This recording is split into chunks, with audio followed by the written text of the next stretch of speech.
အားလုံးပဲမင်္ဂလာပါဦးလေးကြီး channel မှာကြိုဆိုပါရစေအင်္ဂါညမှာကံမဲ့ပွဲတွေများထဲမှာအကြိုက်ဆုံးနှစ်ပွဲကိုရွေးချယ်ထားပါတယ်ပထမအဆုံးပွဲကတော့ Leeds United နဲ့ Sunderland ပွဲလေးကိုရွေးချယ်ထားပါတယ် Leeds United နဲ့ Sunderland ပွဲမှာတော့ Leeds က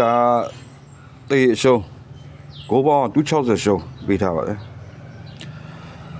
ဒီအိမ်ကိုကြည့်ရင်တော့ဒီက6ပွဲနိုင်4ပွဲသေး4ပွဲရှုံးရာကိုက22ကိုပေးက19ကိုအိမ်ခွင်းအကောင်းကြီးမဟုတ်ပေမဲ့အလေလက်တော့ကောင်းတယ်ဒီကောင်ဆန်နလန်ကြည့်ရင်အဝေးခွဲမှာ2ပွဲပဲနိုင်ထားတယ်5ပွဲသေး9ပွဲထိရှုံးထားတယ်ရာကိုကလည်း9ကိုပဲရှိပြီးတော့ပေးက21ကိုထိရှိတယ်ဗျအဝေးခွင့်ရလက်ကတော့မကောင်းတဲ့နေရာမှာပါတယ်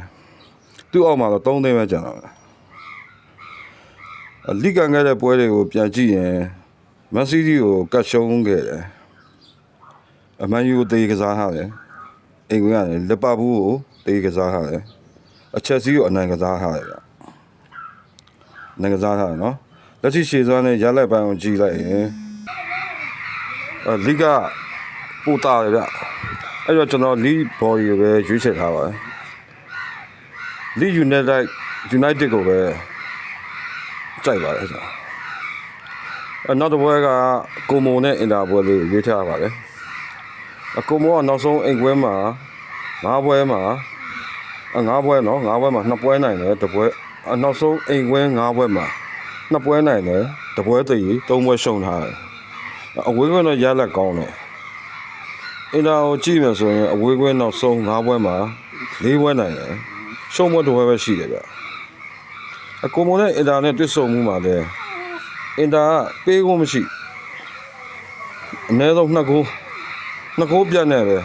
ဥဆောင်ပြီးတော့တွင်းထားနိုင်တယ်ကိုမိုခြေစွမ်းကအညံ့ထဲမှာမပါကောင်းပါလေဒါပေမဲ့အင်တာနဲ့တွေ့ရင်တော့အမြဲရှုံးတယ်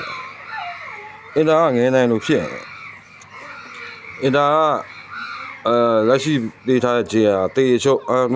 sorry တေးဆုံးတဝက်ရှုံး9မှုရှုံးဂိုးပေါင်း290ရှုံးပေးထားတယ်အဲ့တော့ငယ်နိုင်လို့ဖြစ်နေတဲ့အင်တာဘက်ကပဲကျွန်တော်ရက်တည်ကြပါလေအင်တာပဲကြိုက်တယ်ဗျာအဲ့တော့အင်္ဂါညမှာကျွန်တော်ယူထားတဲ့ပွဲကတော့ Leeds United နဲ့ Leeds United body နဲ့ Inter body တို့ရွေးချယ်ထားပါတယ်ဘရာတို့အကြိုက်တူရင်တော့ဆော့ပါမကြိုက်ရင်တော့လက်ရှောင်လို့ရပါလေကျွန်တော်လည်းအလုံးမအားရကြရှေ့2ရက်မှာလည်း2ရက်ပဲတင်ပေးထားပါလေ2ရက်လုံးတော့အောင်မြင်မှုရရှိခဲ့ပါဒီနေ့တော့3ရက်မြောက်နေပေါ့ကဲအားလုံးပဲအောင်မြင်ကြပါလေ